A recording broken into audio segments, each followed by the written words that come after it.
So good afternoon, everyone. I'll try and keep to time. I think I'm going to keep to time, but I might not be any shorter.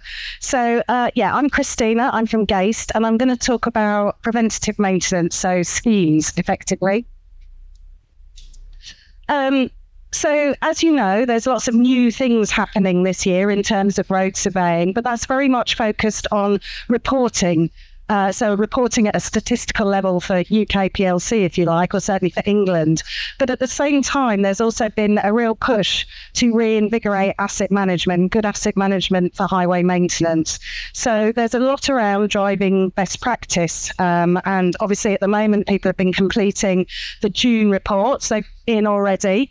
But come 31st of October, it's pumpkin time, which is that detailed best practice information has to be available for the DFT to review by the 31st of October.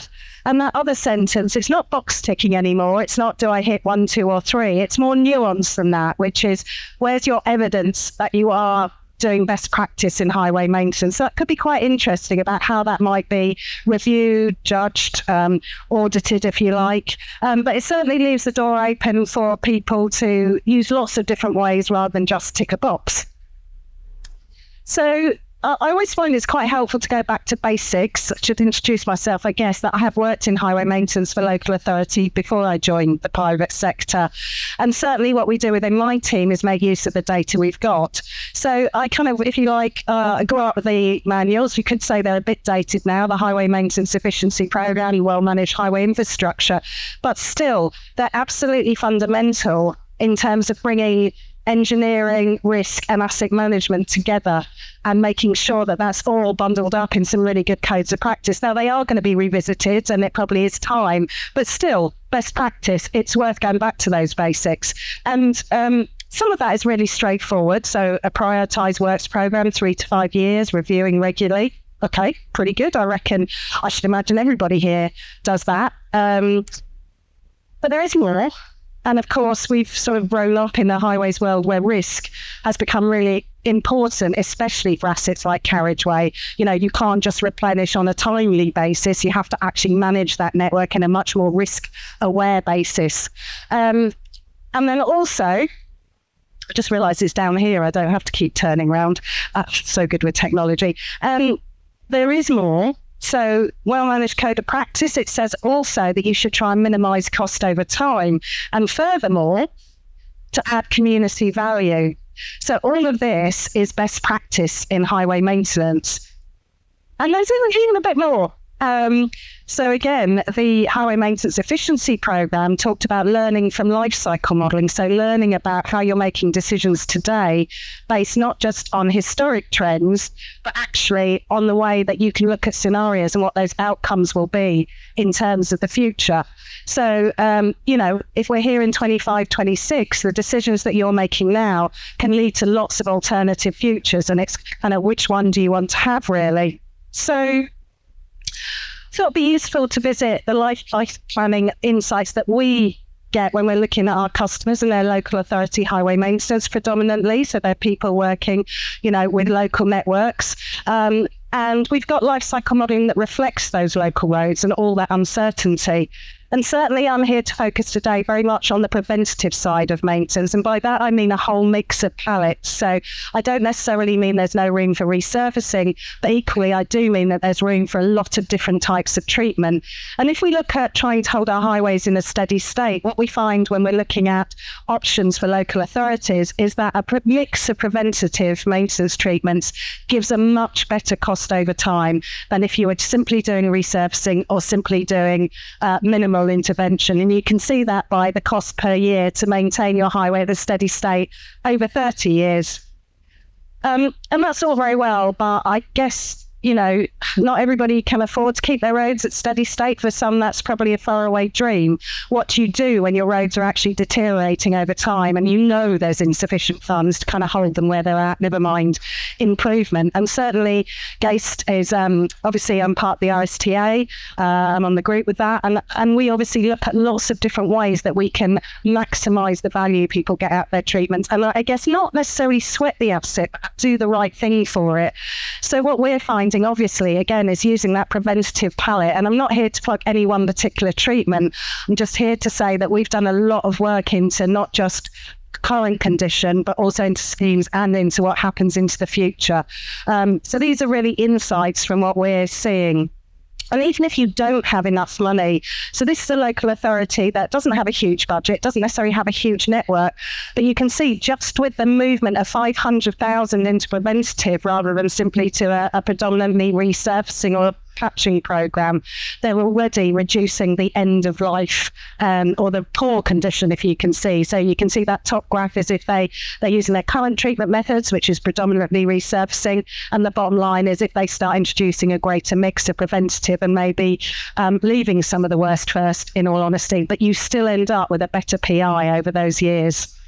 Hard though that is to explain to your public. So okay, prevention is better than cure. We've had that quoted at us I don't know how many times, probably along with I want more for less, or work smarter, all those lovely things people trot out when they're not necessarily young to actually make it happen. So how do we do that? It's all very well to say. I mean, these are quite nice theories, but how do we actually put them into practice? Well, I guess I'm hoping quite a few people in the audience already do that. Certainly what we do within Gaist is we look at how you can get the most information out about your scheme. So we're not telling you, we're not CDM experts. We're not saying do this, playing this down to this. We're saying if we're looking at your network, these are the locations that are suitable for certain types of schemes. And we do that using GIS and software packages, so we save an awful lot of time and money that is better spent actually towards the maintenance itself. So we start off with current condition. So it's a big claim to say, oh, well, we can help you out, but we can also save you time and effort.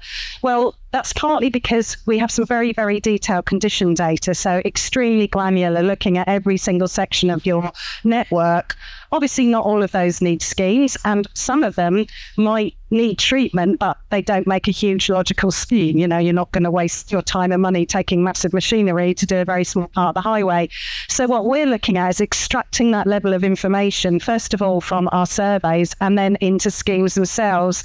So we've got lots of different damage types identified, and we tell you what's the most severe damage there, but then what is the other damage? Because you can actually have something that's a horrible grade 5, like a really bad subsidence around a reinstatement trench, but actually it's not the whole carriageway. You kind of need to know that because you might treat it very differently. Again, we've got a whole load of lots of different damage types, but we've also looked at modern highways and introduced even more. So things like loss of overlay, because obviously if you're losing the surface course on a concrete road, because it had an overlay back in the 80s, you're going to treat that very differently than if you've got loss of surface course on a flexible structure. So we decided we want to get more and more nuanced in order that we can then build it up into something logical. And what we're doing, and the reason that we work a lot with spatial data, GIS, is because it presents things in a very visual way. So yes, you can work and export it with spreadsheets, but if you look at what I'm showing on the screen, I'm showing different options in different locations, but actually some of those you could decide to do differently. So I'm using the word different a lot. But, yes, surface treatments, you can run it over whole estates. But you could also look at how much pre-patching do you want to do? Or in that case, when you look at the smaller structural patching, would you like to just do maybe a junction treatment across certain areas? Because it's actually the junctions that are poor, but everything else actually doesn't necessarily need a treatment. Would you like to push your pre-patching and get more out of your surface treatment? Or are you coming to the point where you're spending too much on patching and your surface treatment costs are rising? These are all quite important considerations if we're actually thinking about value for money and not just about sweating the asset because less is more or more is less. And so looking at it visually with the imagery behind it as well. So you don't have to go on site every time you want to change something. You can just say, well, what happens if my surface dressed out with a lot of pre-patching? Let me have a look at the imagery, see if that's going to work. That kind of thing. And so what we're trying to do within Gaist and what we do with our customers is look at it as holistically as possible. So we've got GIS software, the scheme tools that will work with lots of different assets. So we collect footway imagery, we collect road markings. We always stick to the principle that we collect as much information as possible, because then we can dice and slice it and aggregate it in whichever way the customer wants. So if you're looking at road markings, for example, do you want to do an area just by zone? Doesn't matter what type of markings. Or do you want to do safety critical? Or do you want to do parking? Because that's where the income comes from. Well, to know that, you've got to know the amount of your lines, the percentage in poor condition, but also what type they are. So all of that matters, I think, when you're putting it together. Just very quickly, going to show you the scheme outputs. For some reason, that's not coming out. There is a GIS view there, but there should also be a spreadsheet, which for some reason isn't showing on the screen. I don't know why. I'm sure there's a bug in every presentation I do. I was the one whose one ran on like a second a slide once. I had to keep up with it. It was, everyone got to lunch quick though. Anyway, so it comes out as an Excel spreadsheet as well if you want to sort and move and everything else. Scheme prioritisation. Now, I spoke about risk-based, and I spoke about maximising value to community. They're not my words. They're, the great and the good. But how do you do that, and how do you evidence it, particularly when you've got lots of public information coming through? Social media opens up all sorts of channels. And one of the things the DFT say in their October report is, how do you use customer feedback in your maintenance programs? Well, one of that obviously is through reactive repairs, customer complaints. There's some very obvious ones, like your hierarchy is based on usage. What I'm actually showing here is unclassified roads. Now, they can be quite hard to prioritise one above the other. It might be very obvious if you've got a tiny cul-de-sac and a more obvious link road, but it becomes very difficult if you've got several linking roads, for example, and an amenity. So, yeah, you can prioritise the road with the amenity on it, in this case a school, higher than everyone else. But we've actually gone a step further and developed a routing algorithm that looks at where are the highest levels of population and where will they be following routes to reach that amenity. So actually, what makes one unclassified road probably more worthwhile, a greater risk if you don't maintain it compared to another? And that can work for footways as well as it can work for carriageways. So this is actually a primary school. Around my area, a lot of parents to walk their children to primary school. So actually, you might want to use that routing tool for a footway and maintain that footway slightly better than the one in the street next door. So being aware of time, and I'm not quite sure how long I took, but hopefully a bit of a dash through. I'm not going to read all that through, but our background in Gaist is there's some very clever people in software, coding, data development. That's not me. I come from very much a highway maintenance background, a highway asset management background. But what we do is we combine that. So when we're delivering our products, then what we're doing is we're combining all that knowledge. So we're not just trying to sell you something off the shelf that we haven't been there and done. We're not trying to sell you something we don't understand. So it's important for us that what we do with our schemes is really highly configurable to the customer, and that they have just as much input as we do, and they understand what they're inputting and what they're going to get out. Hence a lot of highly visual stuff. So in conclusion, thank you very much for listening. We've got lots more information on types of schemes and how you can mix and match preventative as well, and not just always default to sort of your usual treatment palette, but also you can try it out visually, and you don't have to put anything on the road at that stage.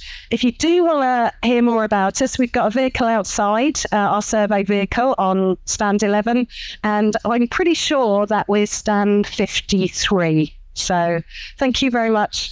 Appreciate it.